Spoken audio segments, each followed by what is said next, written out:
통장 잔고, 주식, 부동산, 경제라는 단어를 들으면 흔히 이런 차가운 숫자나 거래부터 떠오르시죠?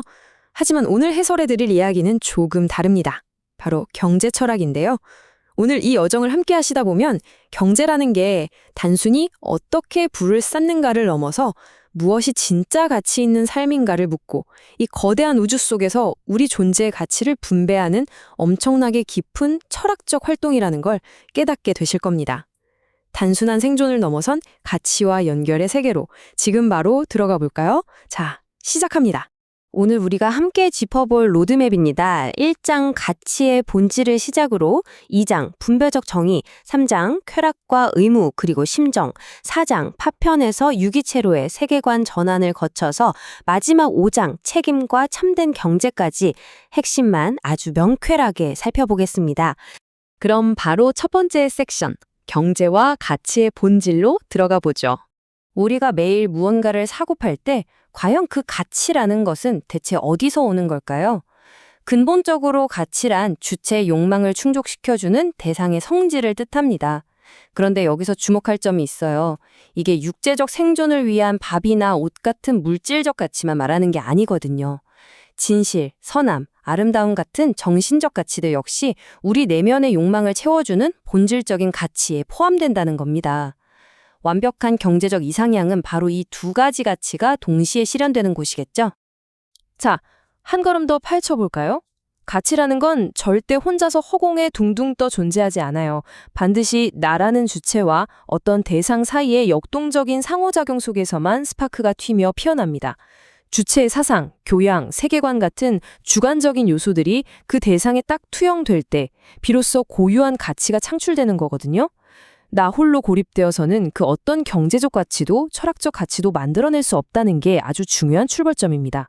이어서 두 번째 섹션, 분배적 정의와 공정성에 대한 이야기입니다. 가치가 창출되었다면 이제 이걸 어떻게 공정하게 나눌 것인가 하는 현실적인 문제에 부딪히게 되죠. 여기서 존 롤스의 뼈아픈 통찰을 빌려오자면 우리가 누리는 재능이나 지위 같은 것들은 사실 대부분 자연적 추첨이나 사회적 추첨의 결과라는 겁니다. 한마디로 운이 좋았다는 거죠. 마이클 샌델도 우리가 찬양하는 능력주의의 오만을 강하게 경고했습니다. 내가 이룬 성공의 이면에는 사실 95%의 천운과 타인의 도움이 숨어 있다는 거예요.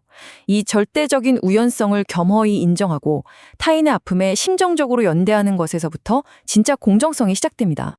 그렇다면 한정된 자원을 어떻게 나누는 게 맞을까요? 이게 참 고전적이면서도 뜨거운 논쟁거리잖아요. 파이를 먼저 키우는 성장이 먼저냐, 작더라도 공정하게 나누는 분배가 먼저냐. 실제로 설문조사를 해보면 경제학자나 경영인의 약 56%는 전체적인 파이를 키워야 나눌 것도 생긴다며 성장을 우선시한다고 해요. 반면 인문사회학자들의 약 44%는 불평등을 방치하면 인간 존엄이 훼손된다며 분배를 먼저 생각하죠. 절대적인 정답은 없지만 우리 사회가 끊임없이 조율해야 할 중요한 과제임은 분명합니다. 자, 세 번째 섹션, 쾌락, 의무, 그리고 심정입니다. 윤리적 동기에 대한 역사 속 두 철학 거장들의 대결을 한번 볼까요? 벤담의 공리주의, 아마 익숙하실 겁니다.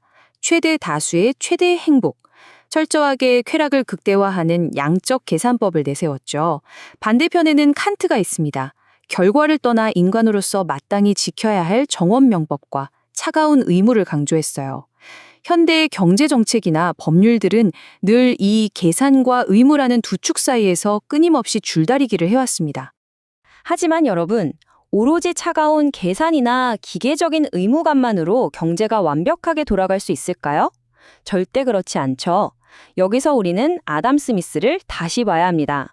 많은 분들이 그를 이기심의 화신으로 오해하시지만 사실 그는 도덕감정론에서 우리 마음속에 타인의 고통에 공감하는 공정한 관찰자가 있다고 믿었습니다.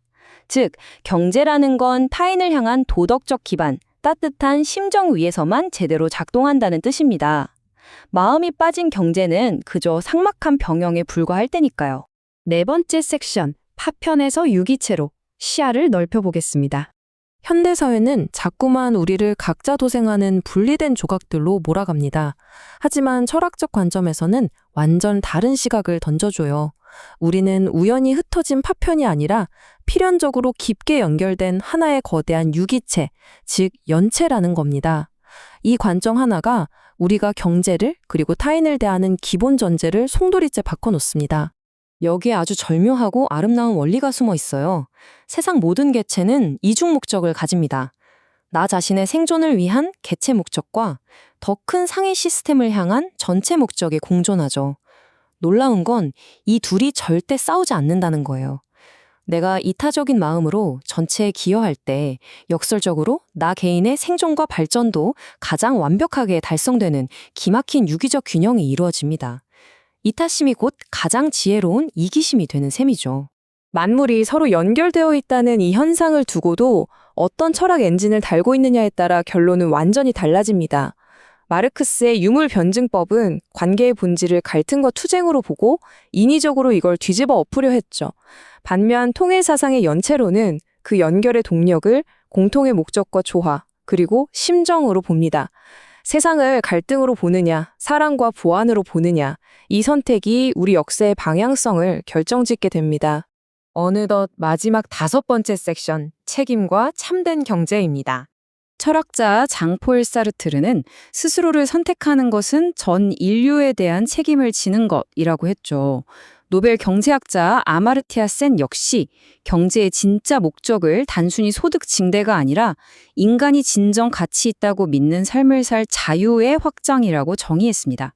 이 말인즉슨 우리가 일상에서 내리는 경제적 선택 하나하나가 사실은 인류 전체의 가치망에 엄청난 파장을 미치는 책임감 있는 행위라는 뜻입니다. 이것이 바로 기계적으로 굴러가는 자연과 달리 인간만이 가진 고유한 책임 분담입니다. 아까 나의 성공의 95%가 천운과 타인의 도움이라고 말씀드렸잖아요. 그렇다면 나머지 5%는 무엇일까요? 바로 내가 주체적으로 자각하고 세상에 돌려주어야 할 내 몫의 책임입니다. 누군가 억지로 세금 떼가듯 뺏어가는 게 아니라 내가 내 자유의지로 기쁘게 내어주는 그 5%의 실천 말입니다. 이런 철학을 바탕으로 그리는 참된 경제활동은 그저 통장 잔고만 불리는 게 아니에요. 돈은 우리 몸의 혈액과도 같아서 한 곳에 고이면 썩기 마련입니다. 타인의 아픔에 공감하고 극단적 이기주의를 이겨내며 서로의 영혼을 살찌우는 심정적 순환을 만들어내는 것. 억지가 아니라 기쁜 마음으로 내어줄 때 일어나는 이 순환이야말로 진짜 모두가 함께 잘 사는 공생과 공영의 경제학이죠.